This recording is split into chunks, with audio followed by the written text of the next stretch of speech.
God formiddag og velkommen til dette webinar, som I har tilmeldt jer, som jeg kalder for Nattens Magi. Og jeg tænker, I har tilmeldt jer, fordi I har nogle søvnproblemer.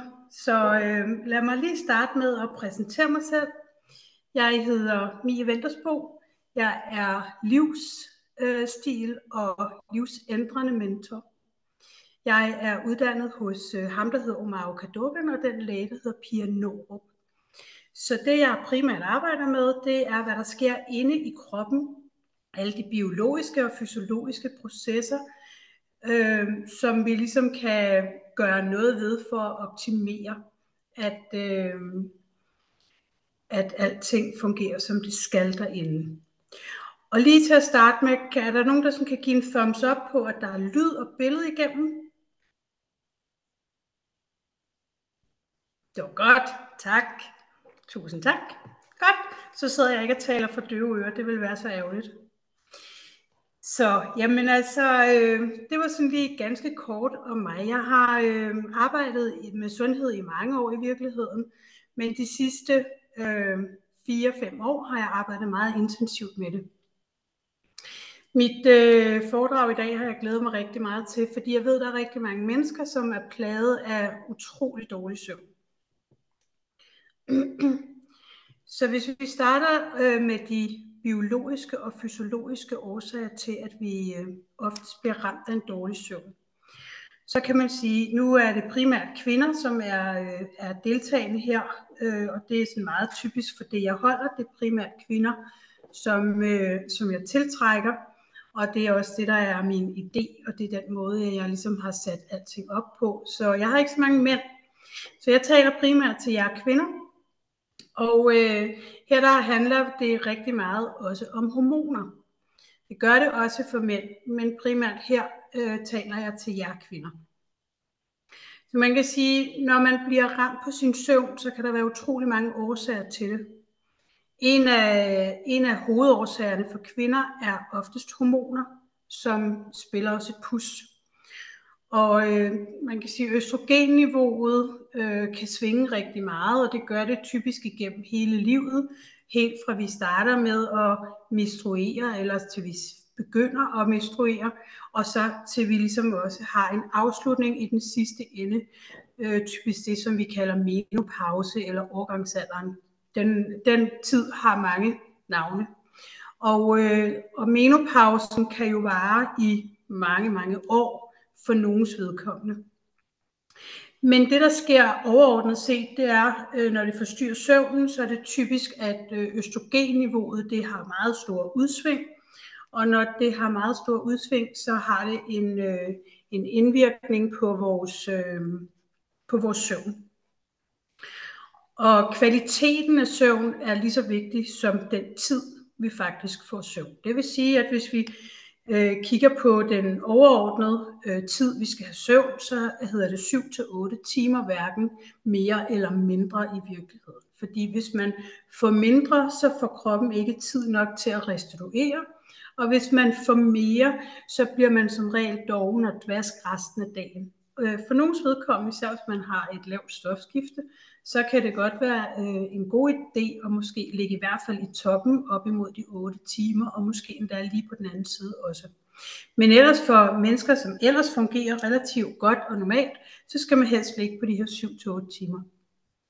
Så er der søvnkvaliteten. Det er jo også en snak, som vi kommer ind på i dag. Hvis vi sådan overordnet set starter med den hormonelle del. Vores søvnhormon, det hedder melatonin. Det er der sikkert mange af jer, der allerede har hørt om. Og det er sådan kroppens naturlige søvnhormon. Det produceres i nogle kirtler i hjernen. Og når det begynder at blive mørkt, så begynder det at producere mere, end når det begynder at blive lyst. Og det vil sige, at når vi falder i søvn om aftenen, så har vi et højere niveau af det, end når vi vågner om morgenen. Så forstyrrelser i melatoninproduktionen, det skal vi selvfølgelig prøve at undgå, og det vil jeg prøve at komme lidt ind på i dag, hvordan er det, vi gør det.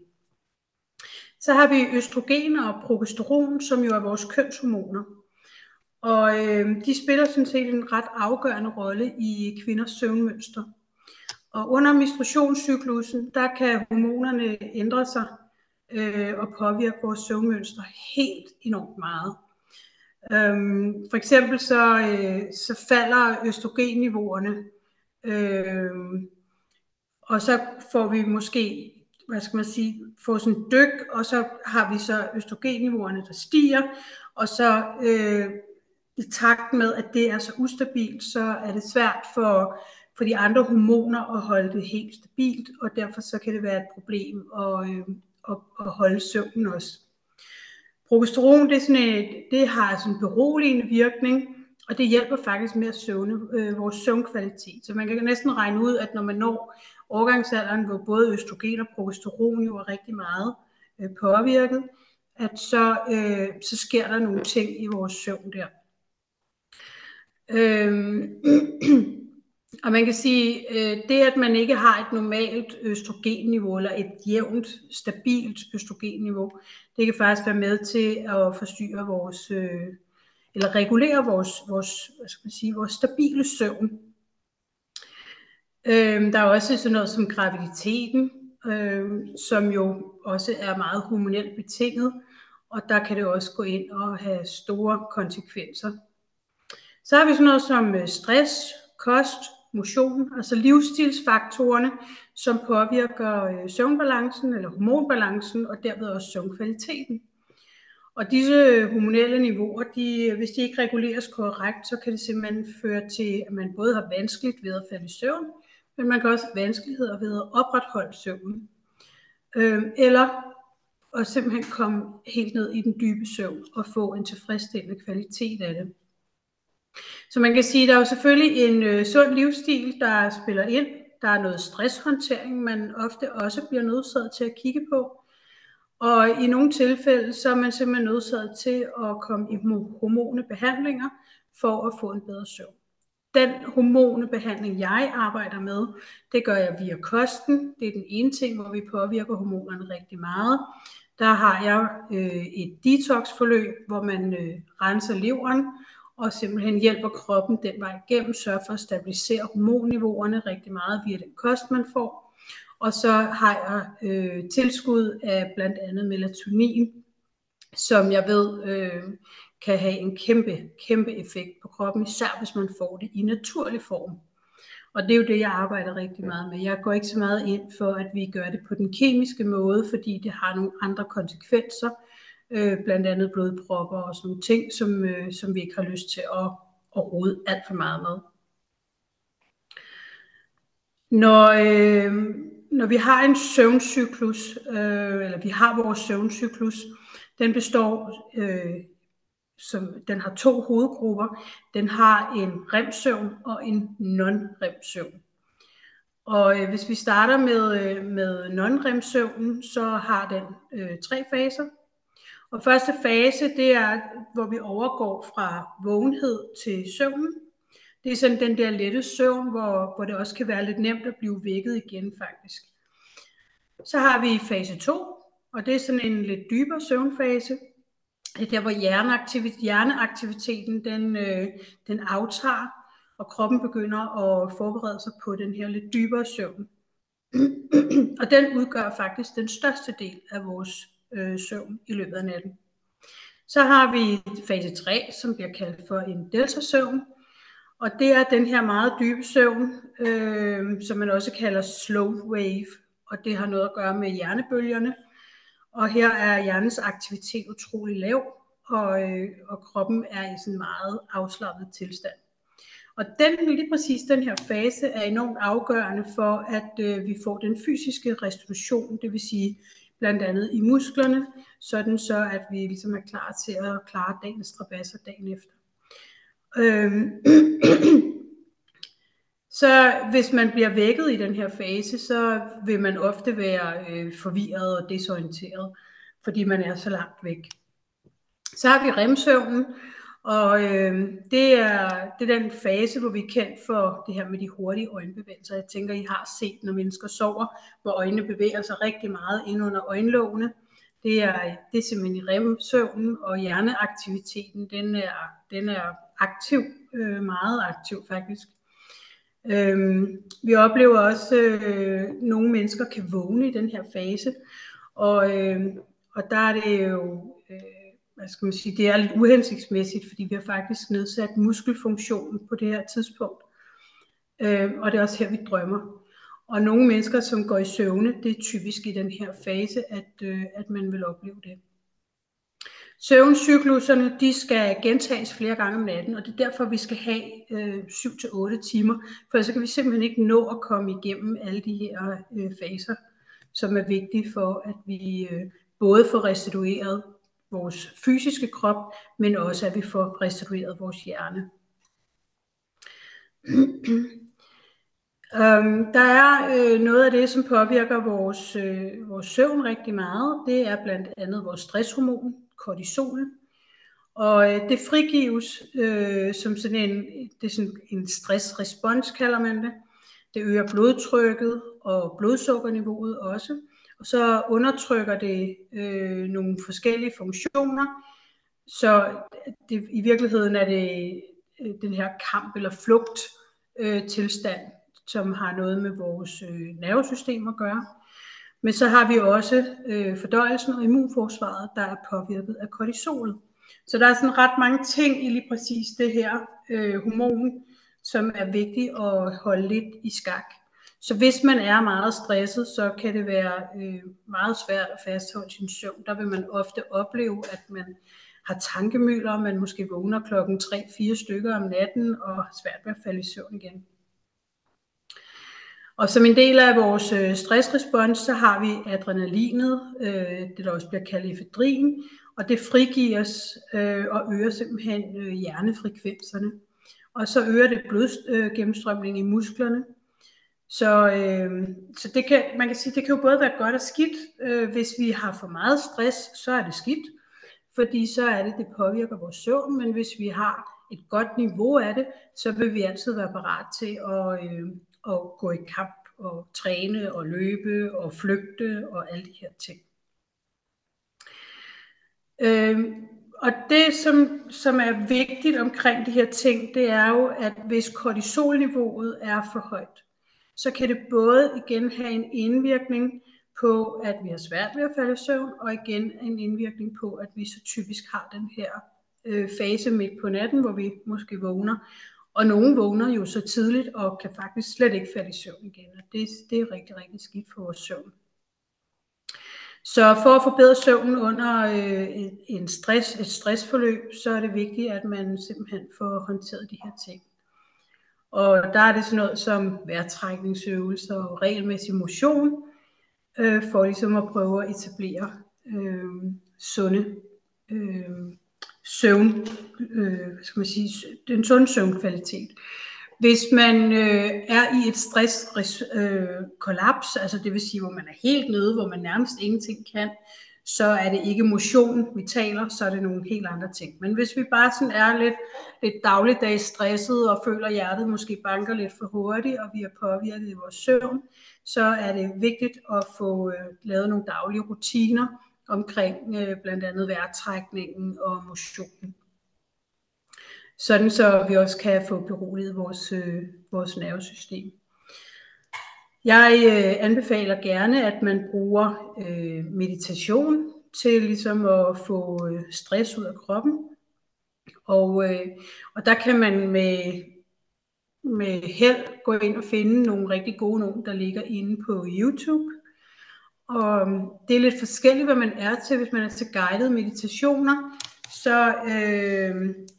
så vil det være det, man skal lede efter selvfølgelig. Og at man kan sagtens finde nogen på dansk også. Hvis man er god til at meditere selv, så kan man jo nøjes med bare at finde noget musik, og så have det ligge og kørende i baggrunden. Jeg kan godt selv lide at bruge meditationen om aftenen, når jeg er gået i seng. Det er både godt og ondt. Sådan der. når jeg skal i seng om aftenen, så bruger jeg meditationen, som jeg egentlig starter, og jeg hører måske maksimalt 10 minutter af den, men det er nok til, at jeg går ind i sådan en rolig og dejlig afslappet tilstand, og man ikke ligger og spænder i muskler. Jeg bruger også altid melatonin og magnesium og forskellige andre ting, som jeg indtager inden søvn. Det skal jeg nok komme lidt mere ind på. Så er der vejrtrækningsøvelserne, og det er også lidt forskelligt, hvad man er til.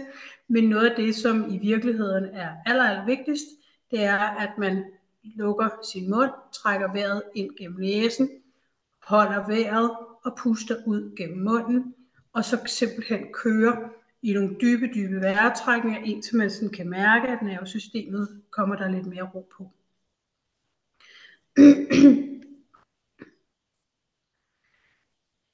Hvis vi begynder sådan at snakke lidt omkring, hvad har kroppen egentlig brug for, så var jeg lidt inde på før med det her med detox. Det handler jo blandt andet om, at vi skal sørge for, at vores lever er i god motion. Leveren er jo sådan en affaldsspand. Den tager jo alt det, som kroppen ikke rigtig ved, hvad den ellers skal gøre med. Og hvis man spiser meget produceret fødevarer, ting, som man jo køber færdiglavet af en eller anden karakter nede i supermarkedet, og spiser en del af det, så vil der være rigtig mange ting, som kroppen slet ikke kan genkende, fordi det er ikke det, vi kalder rigtigt mad. Rigtigt mad, det er i virkeligheden det, hvis vi kalder det fra jord til bord, så tror jeg, at de fleste af jer måske godt ved, hvad det er, jeg mener. Men simpelthen ting, som er ikke pumpet med alverdens mærkelige ting og sager, men rene stykker kød og fisk, bønner, linser og ris for eksempel, kartofler, grøntsager, og så selv laver sin mad fra bunden. Så har man i hvert fald gjort, hvad man kunne for at begrænse, at man får for mange affaldsstoffer ind i kroppen, som kroppen ikke kan genkende. Og det næste, der jo så også er rigtig vigtigt, det er at spise økologisk. Og der er mange sjove debatter omkring det, men vi må jo erkende, at når vi tester på laboratorier, så kan vi tydeligt se, hvis folk spiser økologisk, og hvis de ikke spiser økologisk. Så jeg må bare være stor fortaler for, at man spiser så meget økologisk som muligt. Og den næste ting, som jo også påvirker vores søvncyklus rigtig meget, det er, når vi får påvirket vores hormoner, og det er jo blandt andet ved bløde plastprodukter. Rigtig mange madvarer er pakket ind i plastik, og de ting, de indeholder simpelthen, eller de plastikker indeholder nogle hormonforstyrrende stoffer, og kan man undgå det, så er det helt klart at foretrække. Så også for, når I pakker jeres madvarer ind derhjemme, at det enten er i hård plast eller i glas. Det er i hvert fald noget af det, som kan begrænse ting. Cremer, makeup og så videre, så økologisk som muligt, det er jeg stor fortaler for, at man gør. Det kan være svært at nå i mål 100%, og jeg synes jo heller ikke, at man skal begynde at stresse over det, men jeg synes jo i hvert fald, at har man nogle sundhedsrelaterede issues, og det kan både være sygdom, men også dårlig søvn, at man så får kigget på nogle af de her ting. Lad os tale lidt om vitaminer, fordi vitaminer har en kæmpe indvirkning på vores hormonbalance. Og noget af det, som vi skal sørge for at lægge meget højt i, det er D-vitamin, og de skal indtages i oliekapsler. Man skal ikke indtage dem i tørtabletter. Man kan sige, man kan ikke spise sig til nok D-vitamin. Uanset hvor meget fisk man spiser, så er det simpelthen ikke muligt. Jeg har testet mange, som primært lever af fisk og af rigtig god kvalitet af kød. Og det er stort set umuligt i vinterhalvåret som dansker. Hvorimod at er man ude om sommeren, jeg bor jo i Spanien til daglig, og der får jeg jo i hvert fald en god portion D-vitamin gennem solen. Og mine niveauer er meget lave i Danmark om vinteren, til gengæld er de rigtig flotte om sommeren. Vi har Sundhedsstyrelsen, der anbefaler, at man ligger på 50 nanomol per liter eller derover Jeg vil våge den påstand at sige, at hvis man ikke fejler noget, så skal man ligge på 80 nanomol per liter, og her taler vi blodprøverne. Og hvis man fejler noget af den ene eller den anden slags, som man har inflammation i kroppen, gigtsygdomme, kræftsygdomme eller hvad man har, så bør man ligge langt over 100 og gerne op imod noget, der nærmer sig 180 faktisk nanomol per liter anbefaler. Og hvorfor gør jeg så det? At det simpelthen er med til at forebygge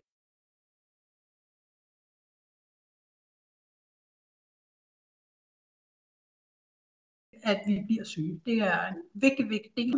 Så derfor er det vigtigt, at det næste vitamin, som er meget vigtigt for vores søvn, det er C-vitamin. Det er simpelthen med til at rense vores hjerne. Der er en, der skriver, jeg fryser, og lyden svinger. Er der nogen andre, der har problemer med det?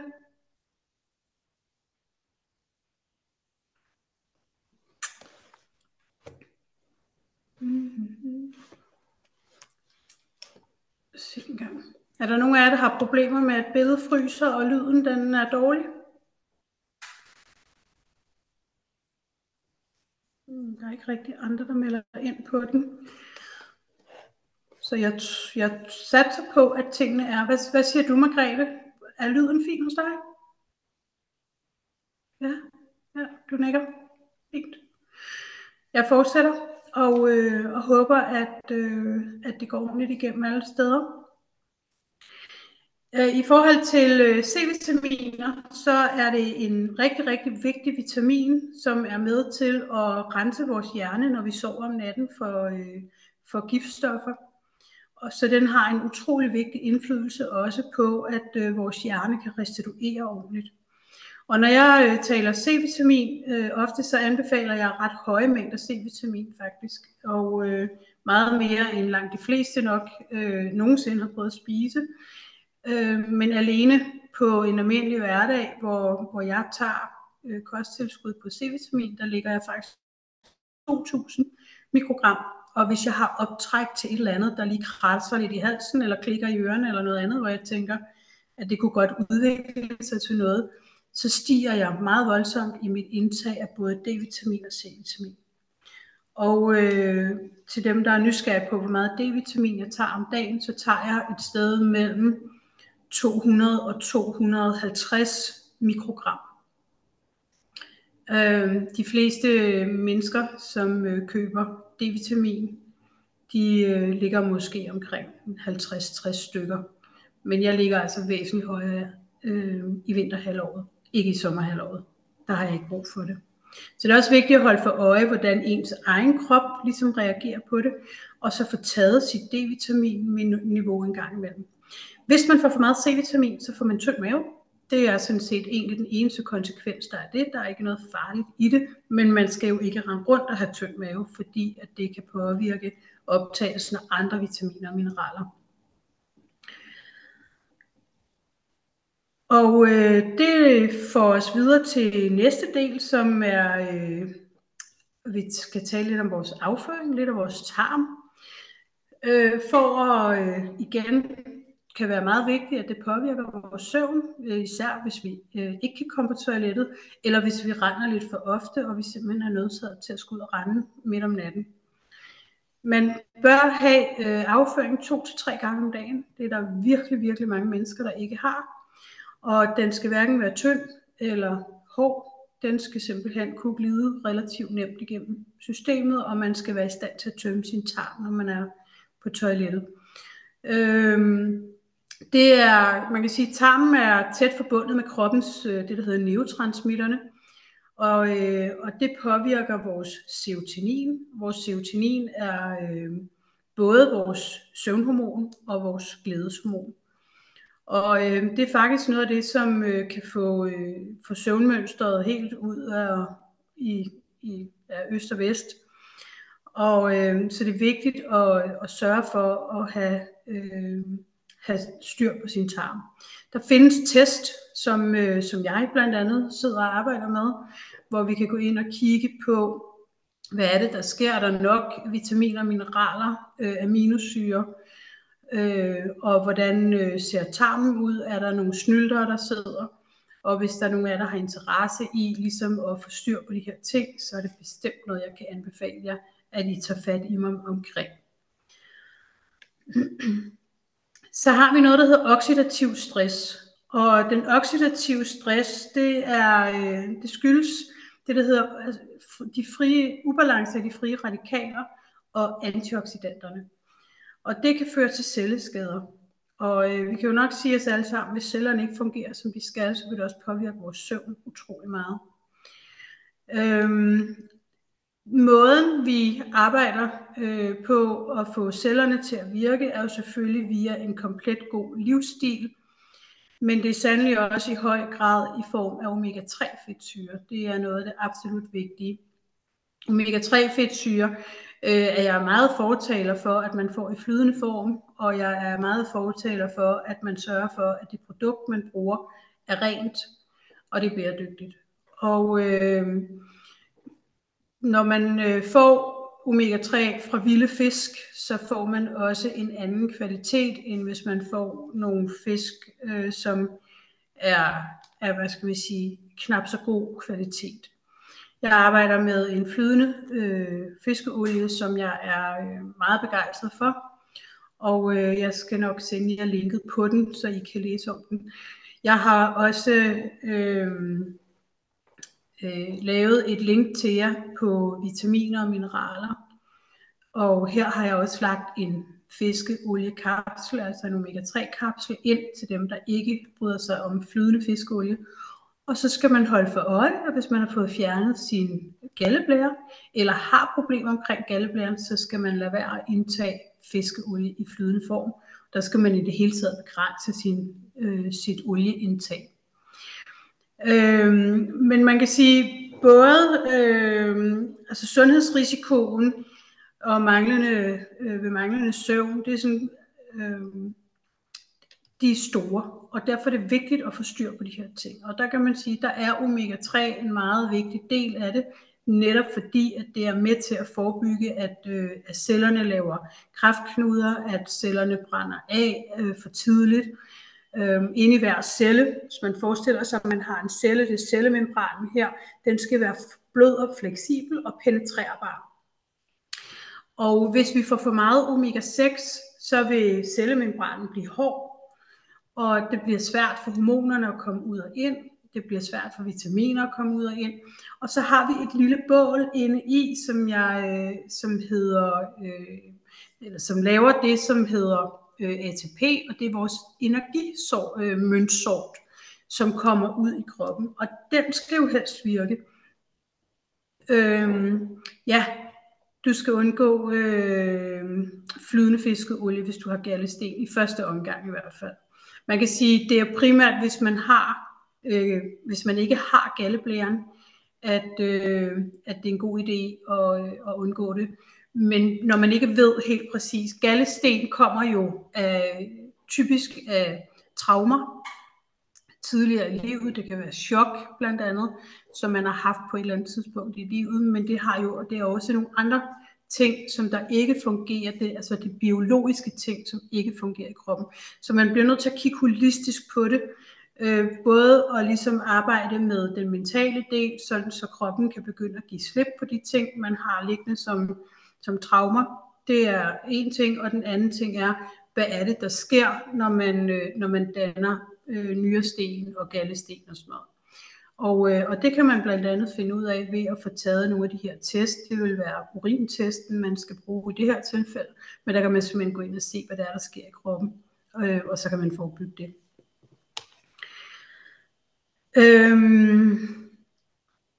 Når man kigger på manglende søvn, så ved vi i dag, at det har nogle ret alvorlige konsekvenser. Det kan være hjertesygdomme, altså hjertekar-problematikker, diabetes, vægtøgning, hvor man lige pludselig ikke kan styre sin vægt mere. Det kan være nedsat immunforsvar, og så kan det altså øge risikoen for visse kræfttyper. Og Når søvnen den er utilstrækkelig eller dårlig kvalitet, så forstyrres kroppens evne simpelthen også til at genopbygge celler og regulere hormonerne. Og det påvirker altså både immunforsvaret og det kognitive. Og det øger endda risikoen for angst og depression, stress og demenssygdomme. Og vi ser jo desværre en stigende grad mennesker, som udvikler nogle af de her kognitive sygdomme.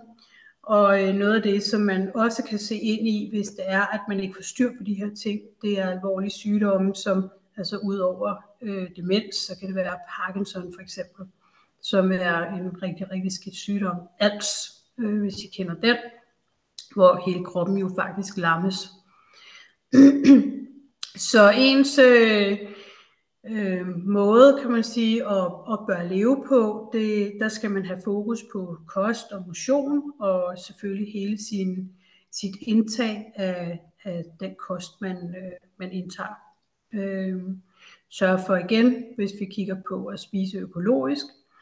Og så har jeg nogle gode råd, der hedder meditationen, vejrtrækningen.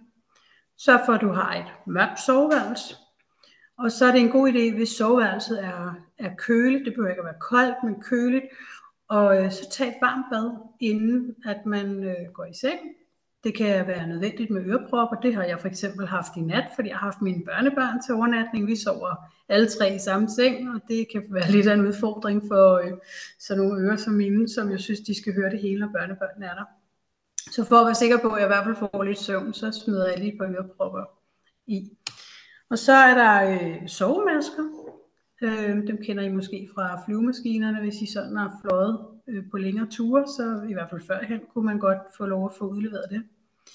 Og så, som vi snakkede om før, vitaminer, mineraler, fedtstoffer, og i høj grad melatonin, som jeg er kæmpe fortaler for, at man bruger, men ikke den kemiske form, simpelthen den naturlige form. Den ligger i det link, som jeg sender ud til jer på e-mail bagefter. Og så sørg for at slukke jeres skærm. Det er jo en af de store problematikker, som vi ser rigtig meget i dag. Det er det her blåt lys, der er fra skærmene. Og det påvirker vores udvikling af melatoninet. Det der er i det, det er, at vi har sådan en cyklus, der hedder tryptofan, 5-hydroxytryptofan og melatonin. Og det kan godt lyde lidt som sort snak lige nu. Men det der er i det, det er, at vi skal igennem alle faserne for at kunne udvikle melatonin.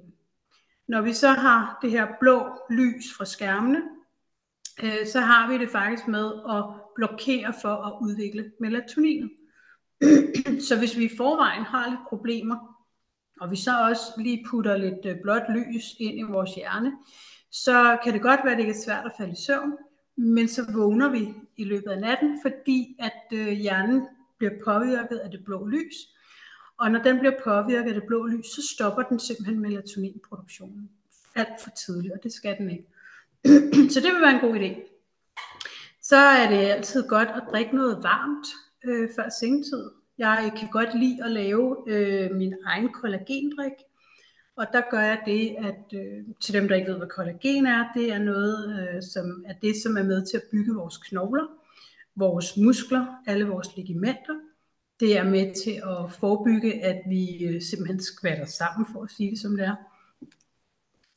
Det er også med til at holde vores hud pæn, men det er jo ikke kun den kosmetiske del, det er jo også vores hud, vores væv indvendigt, vores livmoder, altså væggene omkring livmoderen, hele vores underliv,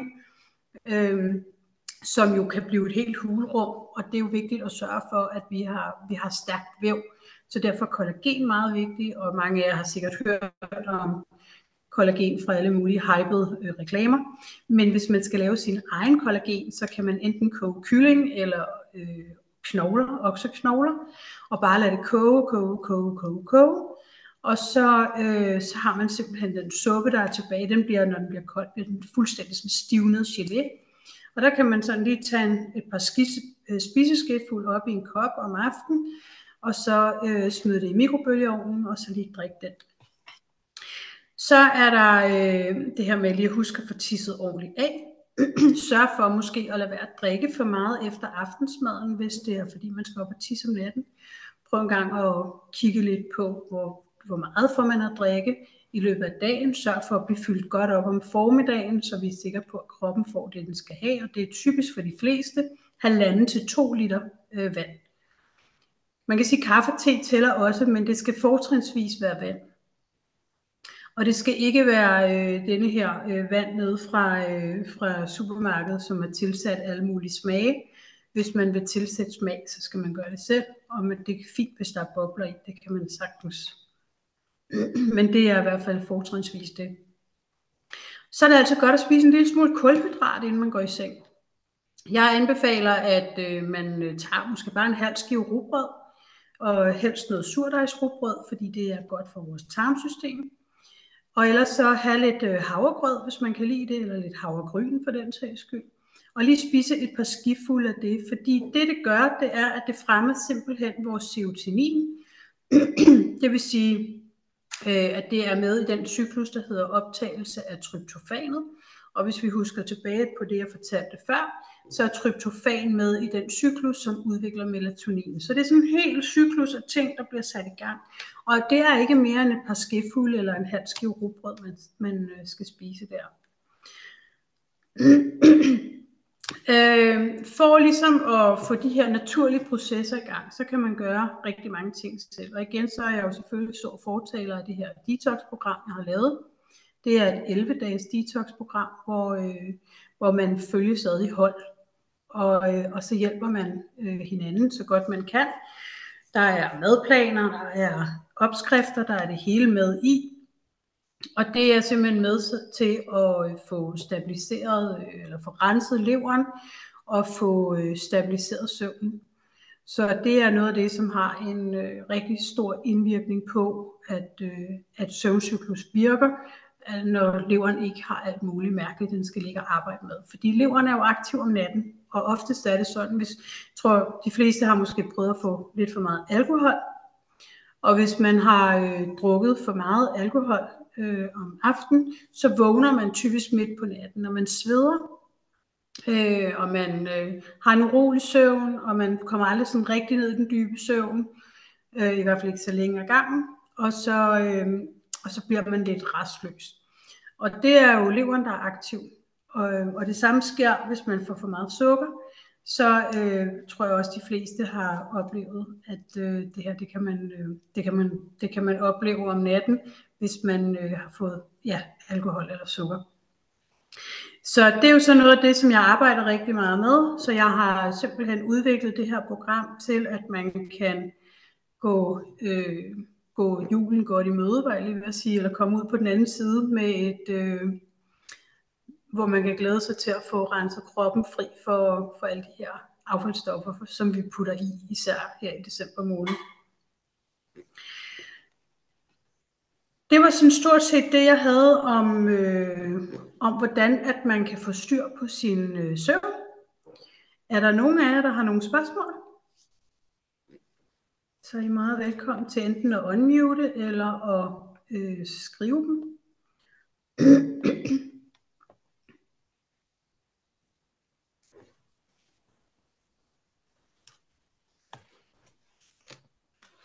Jeg har lige et spørgsmål. Jeg blev lige forstyrret, da du sagde det der med, jeg tager nemlig tryptofan. Du nævnte et eller andet med tryptofan i forhold til melatonin. Ja, tryptofan, det er, vi har den her cyklus, den hedder serotonin, tryptofan, 5-hydroxytryptofan og melatonin. Og alle de ting skal ligesom opbygges til at vi kan sove. Det vil sige, at det er mange faser, der skal produceres i kroppen, for vi når til at kunne producere melatoninet. Og for nogen er det godt at tage et tilskud af tryptofan, og nogen er det godt at tage et tilskud af 5-hydroxytryptofan, men ofte så er jeg sådan lidt mere hardcore. Jeg går direkte til stålet og siger, at vi kan lige så godt lade kroppen få de ting, det skal have direkte til søvnen, og så arbejde med de andre ting via kosten. Så det man kan gøre, det er jo, at man kan via kost og livsstil, så kan man arbejde på at få et højere serotonin og et højere tryptofan, og forhåbentlig i sidste ende have et outcome på et højere melatonin. Men for at være sikker på, at vi har et højt nok melatonin, så bruger jeg det som tilskud. Giver det mening? Godt. Er der andre, der har nogle spørgsmål? I er velkommen til at række hånden op eller unmute.